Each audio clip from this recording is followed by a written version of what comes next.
जय हिंद दोस्तों। The greatest education with Sandeep sir परिवार आपका स्वागत करता है।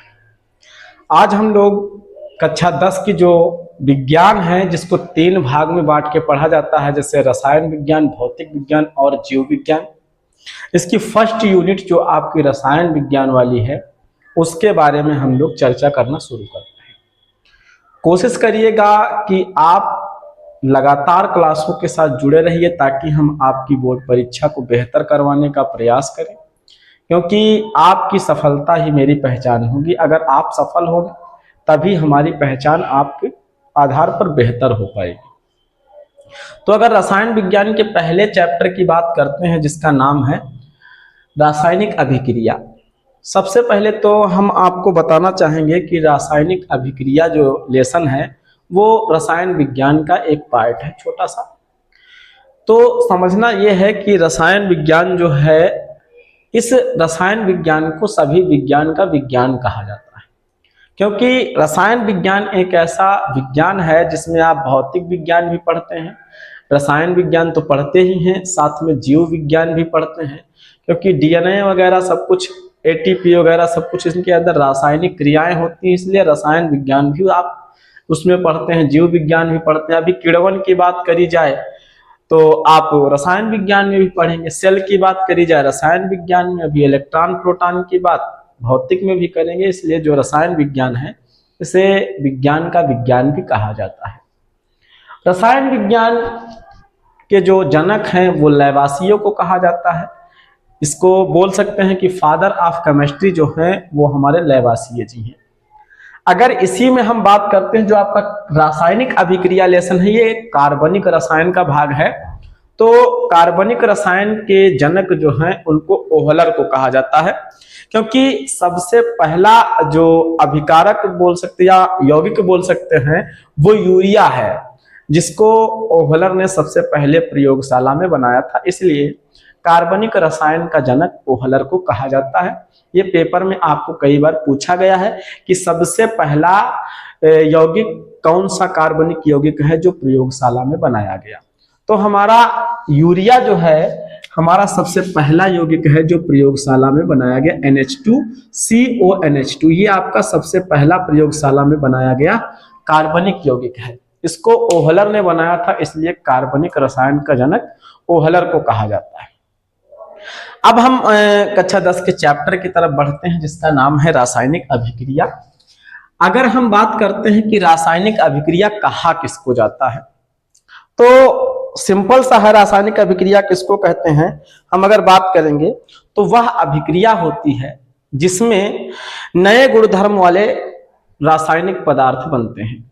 जैसे हम आपसे बात करेंगे तो चीनी आप लीजिए और पानी लीजिए, और चीनी आप और पानी को आपस में घोलेंगे तो एक शरबत जिसको आप बोलते हैं या मीठा पानी आपका तैयार होता है, जिसके गुणधर्म अलग होते हैं। इसी चीज को हम लोग रासायनिक अभिक्रिया कहते हैं। जब आपके दो रासायनिक पदार्थ आपस में क्रिया करवा के कोई नया गुणधर्म वाला पदार्थ बनता है, उसे हम लोग रासायनिक अभिक्रिया कहते हैं। नोट्स कोशिश करिएगा कि आप हमारे साथ जुड़ के ही बनाएं। जो है हमारा हेडिंग पड़ेगी रासायनिक अभिक्रिया। हेडिंग हमारी है पहली रासायनिक अभिक्रिया, क्योंकि चैप्टर का नाम भी रासायनिक अभिक्रिया है, तो इसके अंतर्गत हम लोग सबसे पहले रासायनिक अभिक्रिया ही समझेंगे कि रासायनिक अभिक्रिया किसको कहते हैं। इंग्लिश में इसको हम लोग केमिकल रिएक्शन बोलते हैं। अब अगर हम बात करें कि रासायनिक अभिक्रिया किसे कहते हैं, तो वह अभिक्रिया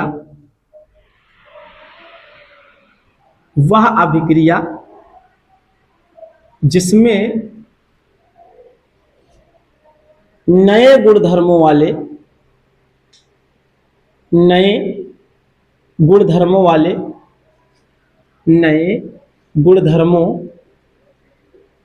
वाले यौगिक बनते हैं। जैसे हम आपके सामने अगर उदाहरण की बात करेंगे तो सिंपल सा उदाहरण हम आपको बता रहे हैं कि जैसे चीनी है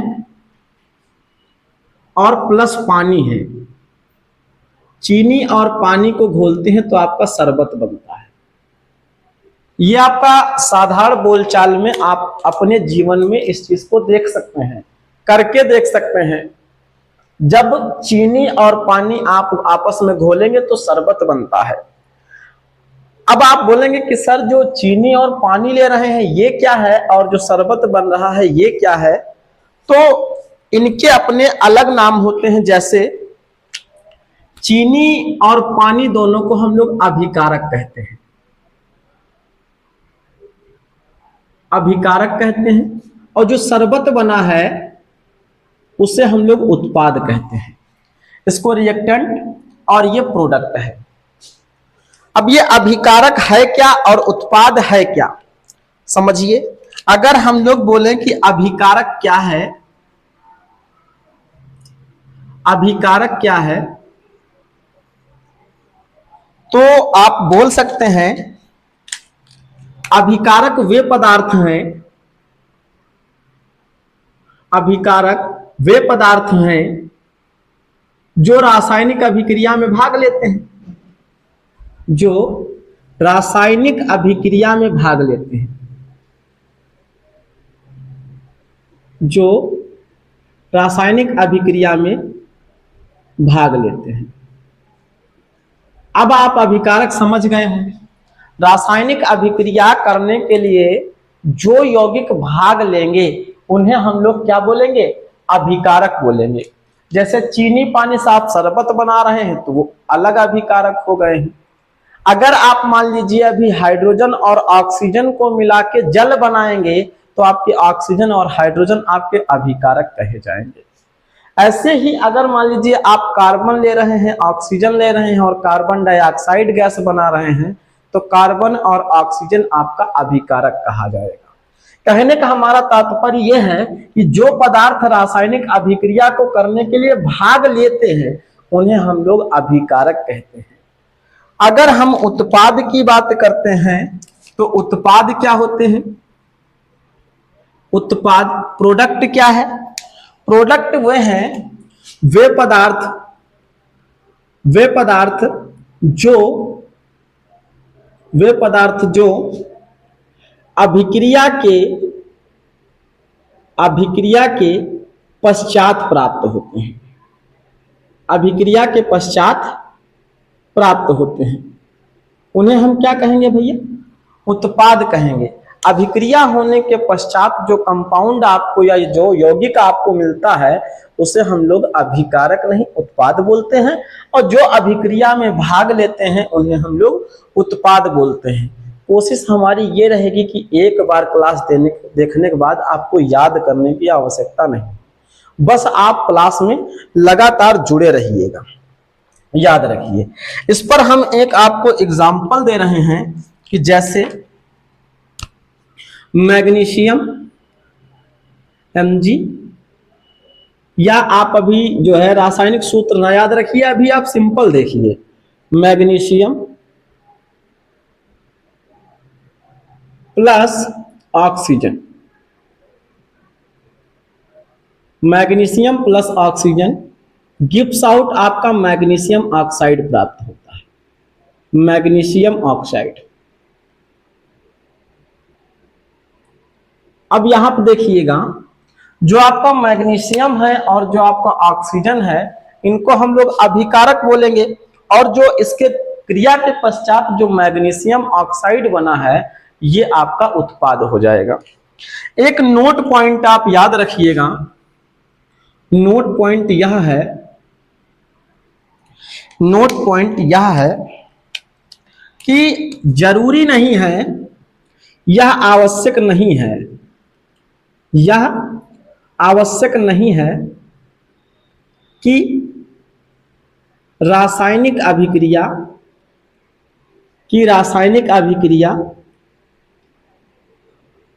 सिर्फ प्रयोगशाला में होगी, सिर्फ प्रयोगशाला में होती है। कि जैसे आपसे कोई तर्क करने लगे कि नहीं भैया आप कोई भी अलग कंपाउंड आप बाहर नहीं बना सकते हैं, सिर्फ आप प्रयोगशाला में बनाया जा सकता है, ऐसा नहीं है। क्योंकि आपके जीवन में बहुत सारी आप प्रक्रिया ऐसी भी देख रहे होंगे जो विदाउट लाइब्रेरी हो रही है, जैसे आप घर पे लोहे का यूज करते हैं, आप लोहे पर कोई भी लेप नहीं लगाए हैं, ना ही ग्रीस लगाए हैं, ना मोबिल ऑयल लगाए हैं, कोई पदार्थ नहीं लगाए हैं, तो आप देखेंगे बरसात का जो समय आता है उसमें ऑक्सीजन और जल की जो, या बोल सकते हो नमी जो है, आयरन के साथ अर्थात लोहे के साथ क्रिया करके जंग का निर्माण करती है। यह रासायनिक अभिक्रिया है आपकी, जो नमी और ऑक्सीजन की उपस्थिति में होती है और जंग का निर्माण करती है। जैसे आप देखे होंगे चांदी है, तांबा है, उस पर हरे रंग की एक परत चढ़ती है, उस हरे रंग की परत को हम लोग तांबा और उसका जो है चांदी का वो कहते हैं, जंग कहते हैं। बस इनके कलर अलग होते हैं, कलर डिपेंड करता है आपकी धातु पर कि धातु कैसी है। अब अगर हम बात करें कि रासायनिक अभिक्रिया के लक्षण क्या हैं, आप क्या क्या अभिलक्षण देखने को पाएंगे। रासायनिक अभिक्रिया के अभिलक्षण क्या हैं? अभिक्रिया के अभिलक्षण,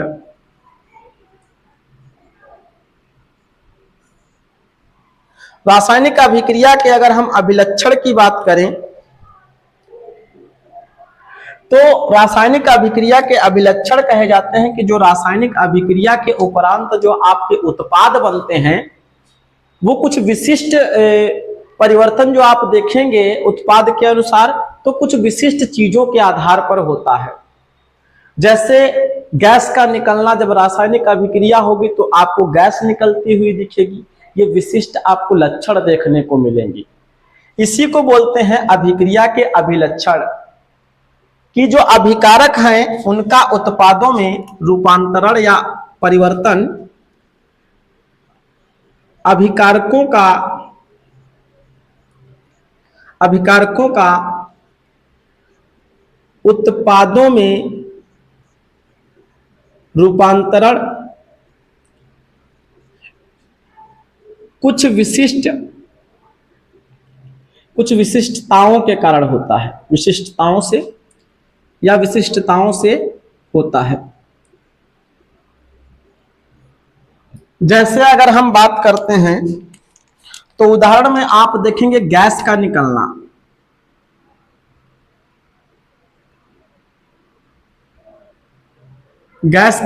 आप देखेंगे। अगर कोई रासायनिक अभिक्रिया के उपरांत अगर कोई उत्पाद बन रहा है तो आप देखेंगे कि उसमें से गैस निकलेगी। जैसे अगर हम एक एग्जाम्पल लिखना चाहें तो गैस निकलने में आप किसमें देखेंगे, यदि दानेदार जिंक की क्रिया आप करवाइए, दानेदार जिंक की अभिक्रिया हाइड्रोक्लोरिक अम्ल के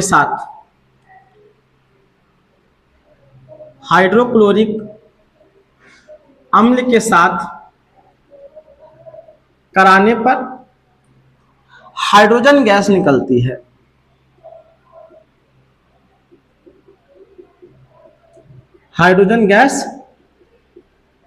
है। और बहुत सारी रिएक्शन आप देखेंगे, जैसे अम्ल जो है क्षार के साथ क्रिया करके लवण और जल बनाता है। तो वो सारी रिएक्शंस और सारे तरीके आप किस लेसन में पढ़ेंगे, अगला लेसन जो आपका अम्ल क्षार और लवण है उसमें पढ़ेंगे। हम एक एग्जाम्पल आपको दिखा रहे हैं, गैस का निकलना। जब भी दानेदार जिंक की अभिक्रिया आप किसी अम्ल के साथ, हाइड्रोक्लोरिक अम्ल के साथ करवाएंगे तो आपको उसमें से हाइड्रोजन गैस निकलेगी। ये आप अगर प्रैक्टिकल करना चाहते हैं तो सिंपल में आप प्रैक्टिकल कर सकते हैं।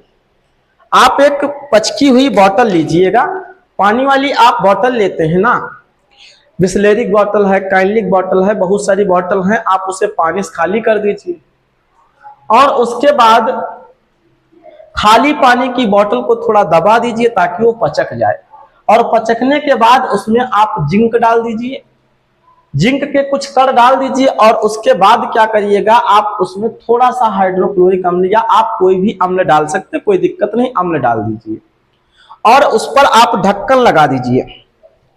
ढक्कन लगाने के बाद आप क्या देखेंगे कि हाइड्रोजन गैस निकलना जब शुरू होगी तो आपकी पचकी हुई जो बोतल है वो धीरे धीरे फूलना शुरू हो जाएगी, जिससे आप समझ जाएंगे कि इस रिएक्शन के अनुसार आप में क्रिया के उपरांत गैस निकल रही है, क्योंकि बोतल तो आपने पचक के उसके बाद पचका के उसके बाद आपने कार्क बंद करी थी, यानी ढक्कन बंद किया था। जब पचकी हुई थी और ढक्कन बंद था, उसके बाद बोतल फूलना कहां से शुरू हुई है, तो आपकी अंदर से हाइड्रोजन गैस जनरेट हो रही होगी, जिससे आपकी बोतल फूलना शुरू हो जाती है। दूसरा आप देखिएगा क्या होता है, तो ऊष्मा का निकलना, ऊष्मा का मुक्त होना। आप ऊष्मा देखेंगे निकल सकती है। ऊष्मा निकलने के लिए अगर हम एग्जाम्पल की बात करते हैं, तो आप देखे होंगे पान की दुकान पर जो पान वाले हैं, वो मार्केट से जाकर के छोटे छोटे क्रिस्टल के रूप में चूना खरीद के लाते हैं पान में लगाने के लिए, और उस चूने के साथ जब भी पानी की क्रिया करवाते हैं, उसको घोलने का प्रयास करते हैं पान में लगाने के लिए, तो चूने को जैसे पानी में डालते हैं, चूना उबलना शुरू हो जाता है। अब अगर उबलना शुरू होगा तो आप उसको टच करके, या टच ना करिएगा क्योंकि जल भी सकते हैं, थोड़ा बहुत हीट ज्यादा होता है, और चूना छार है जो आपकी स्किन को काट भी सकता है। तो उबलते वक्त आप चूने टच ना करिएगा, लेकिन उसके पास से आप जो है महसूस करेंगे कि उसमें से ऊष्मा जनरेट होकर निकलती है बाहर। तो अगर हम दूसरा ऊष्मा का मुक्त होना लिखना चाहें तो लिख सकते हैं कि बिना बुझा चूना, बिना बुझा चूना जल के साथ क्रिया करके, जल के साथ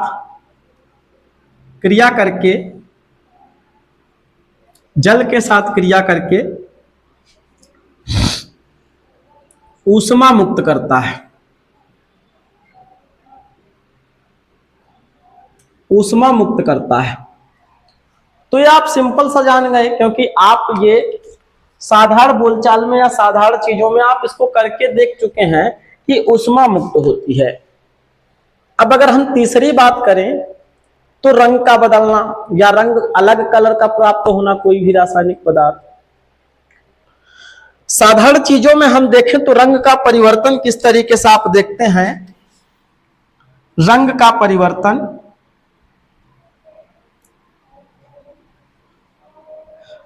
परिवर्तन अगर आप देखना चाहते हैं तो आप देखे होंगे कि जब कभी भी आपके घर पर किसी भी पर्सन को कहीं गिरने से चोट लगती है, क्या मान लीजिए लड़ाई झगड़े में कभी चोट लगती है, तो बताया जाता है कि चूना और हल्दी का लेप लगा दिया जाए।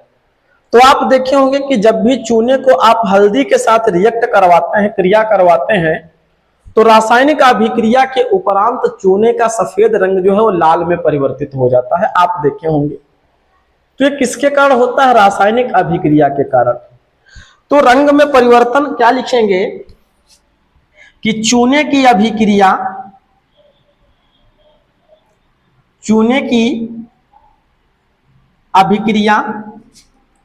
हल्दी के साथ कराने पर,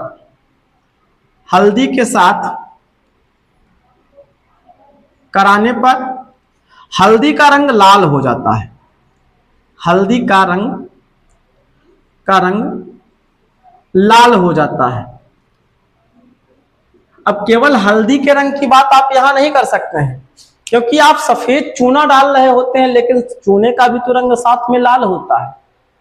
तो चाहे आप हल्दी का रंग बोलिए, क्योंकि मात्रा चूने की अधिक होती है और हल्दी की कम मात्रा करते हैं, तो आप चूने को भी बोल सकते हैं कि चूने का रंग लाल हो जाता है। इतनी सारी चीजें आपको समझ में आई होंगी, आशा करते हैं। ये सारी चीजें आप देखे होंगे। और भी पॉइंट इसमें है, जैसे आप देखते होंगे अवक्षेप का प्राप्त होना, तो आप अवक्षेप भी प्राप्त करते हैं इसी रिएक्शन के अनुसार। तो आपकी विशिष्ट जो लक्षण है वो आपको अभिक्रियाओं में देखने को मिलेंगी, जो आपको बेहतर समझ में आया होगा।